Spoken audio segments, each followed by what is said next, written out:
Hey, Brad, good morning. That's right. The European Central Bank holding rates steady this morning for the fifth meeting in a row as it set the table for a potential first rate cut in June as Europe's economy and inflation have sharply slowed. Madame Lagarde saying moments ago during a press conference that some actually wanted to cut rates already at this meeting. The ECB's decision underscores the growing divergence between the European Central Bank and the Federal Reserve here in the U.S., where hotter than expected inflation data has caused investors to push back expectations for when the first rate cut could begin here in the U.S.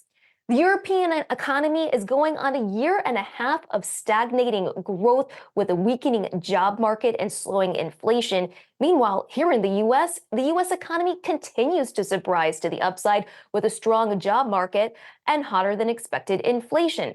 The majority of investors now expect the first rate cut in the U.S. will come in September, scaled back from June on the heels of higher than expected readings on consumer inflation for 3 months in a row.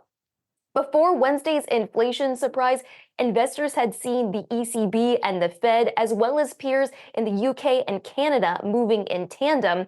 But if the ECB cuts first, that could weaken the euro as well as push down bond yields, causing a greater divergence between the yields on the U.S. 10-year Treasury and Germany's 10-year bond.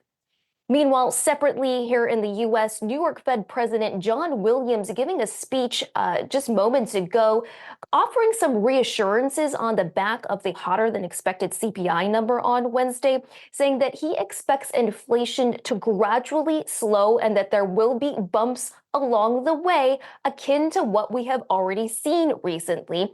He says if the economy turns out as expected, it will make sense to cut rates gradually starting this year. So guys, a little bit of assurance there coming out from the head of the New York Fed.